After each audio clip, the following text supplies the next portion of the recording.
Assalamualaikum warahmatullahi wabarakatuh. Pada video kali ini saya akan menjelaskan dan menjawab beberapa pertanyaan yang dilontarkan mengenai teori antrian, khususnya terkait dengan distribusi Poisson dan distribusi eksponensial. Jadi ada yang bertanya, apa sih sebenarnya hubungan dari distribusi Poisson dan distribusi eksponensial tersebut? Masih bingung membedakan kapan kita menggunakan Poisson, kapan kita menggunakan eksponensial. Sebenarnya dalam teori antrian itu, yang kita pelajari adalah kedatangan dalam sistem itu mengikuti proses Poisson, di mana waktu antar kedatangan dan waktu pelayanannya itu mengikuti distribusi eksponensial. Sekarang saya coba review lagi mengenai distribusi Poisson dan distribusi eksponensial yang sebenarnya sudah kalian pelajari saat semester 1 di peluang terapan. Nah, distribusi Poisson itu adalah distribusi probabilitas diskrit yang digunakan untuk memodelkan jumlah kejadian dalam suatu interval yang tetap. Interval ini bisa waktu, ruang, area, jarak, atau volume. Jika kejadian tersebut terjadi secara acak dan antar kejadian saling bebas. Untuk distribusi Poisson sendiri memiliki PDF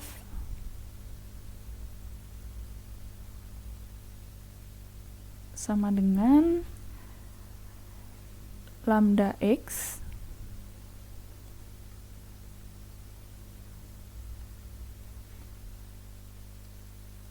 ini untuk Poisson dengan parameter lambda. Nah, kalau di dalam teori antrian, biasanya distribusi Poisson ini digunakan untuk memodelkan jumlah kedatangan per satuan waktu dan jumlah layanan yang selesai per satuan waktu. Kemudian kita masuk ke distribusi eksponensial. Distribusi ini merupakan distribusi probabilitas kontinu yang digunakan untuk memodelkan waktu tunggu sebelum suatu peristiwa terjadi. Saya tuliskan PDF-nya. Jadi PDF dari distribusi eksponensial dengan parameter lambda. Itu sama dengan lambda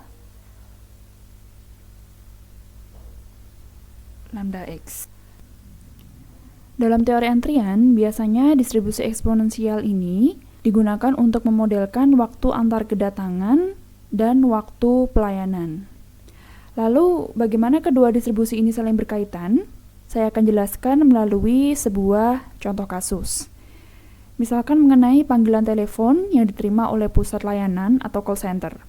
Jika waktu antar dua panggilan telepon berturut-turut memiliki distribusi eksponensial, maka jumlah total panggilan yang diterima dalam 1 jam memiliki distribusi Poisson.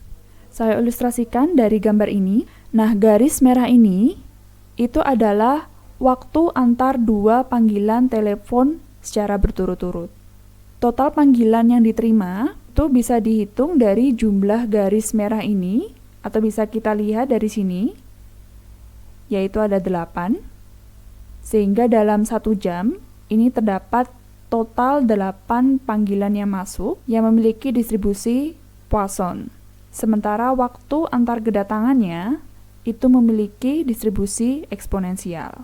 Bila saya tulis, berarti waktu antar dua panggilan telepon, ini misalkan X, itu eksponensial. Memiliki distribusi eksponensial dengan parameter lambda. Kemudian jumlah total panggilan, misal Y, itu berdistribusi Poisson dengan parameter lambda. Misalkan lambda di sini bernilai 10. Maka rata-rata waktu antar panggilan berarti kita menghitung ekspektasi dari X, rumusnya adalah 1 per lambda, itu adalah 0,1 jam per panggilan, atau kalau kita convert dalam satuan menit, berarti adalah 6 menit per panggilan. Sementara rata-rata panggilan per jam itu berarti kita menghitung ekspektasi Y dari Poisson. Ekspektasi Y itu sama dengan lambda, yaitu 10 panggilan per jam. Nah, dari sini sudah kelihatan ya hubungan antara distribusi eksponensial dan Poisson. Untuk contoh kasus 2, misalkan bus sekolah datang setiap 10 menit sekali. Lambda didefinisikan sebagai tingkat kedatangan per menit, sehingga lambda itu sama dengan 1/10. 1 bus per 10 menit, sama dengan 0,1. Berapa probabilitas tidak terdapat bus, ini harusnya bus, yang datang di 1 menit berikutnya? Permasalahan ini dapat diselesaikan menggunakan distribusi Poisson ataupun eksponensial.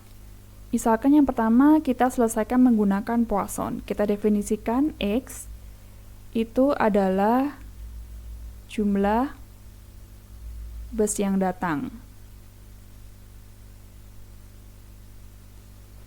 Sehingga ketika kita diminta menghitung probabilitas tidak terdapat bus yang datang, itu artinya X-nya sama dengan 0. Berarti Px sama dengan 0. Saya tulis ulang untuk rumus PDF-nya. Kita masukkan 0,1 pangkat 0 itu sama dengan 0,905. Kemudian untuk eksponensial, saya misalkan Y itu adalah waktu tunggu. Berarti dalam hal ini kita menghitung probabilitas ketika waktu tunggu yang harus kita habiskan itu lebih dari 1 menit. Yang dapat dihitung sebagai berikut. Kita masukkan ke rumusnya. Saya ulangi lagi, saya tulis lagi rumusnya. Berarti 1 dikurangi 0,1 E 0,1, ini harusnya Y berarti ya, karena kita kan menggunakan Y di sini. Berarti Y-nya adalah 1. Itu sama dengan 0,905. Bila kita lihat di sini, hasilnya adalah sama. Bila saya hitung ekspektasi X-nya dari Poisson ini berarti bahwa rata-rata jumlah bus yang datang per menit adalah 0,1 bus. Sementara itu, bila kita hitung ekspektasi Y-nya,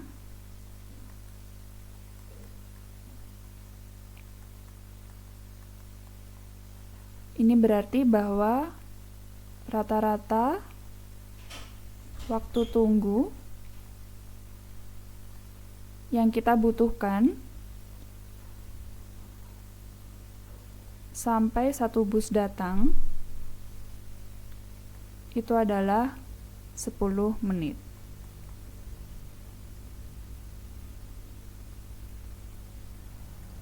Nah, semoga bisa dipahami. Saya rasa sekian penjelasan dari saya. Wassalamualaikum warahmatullahi wabarakatuh.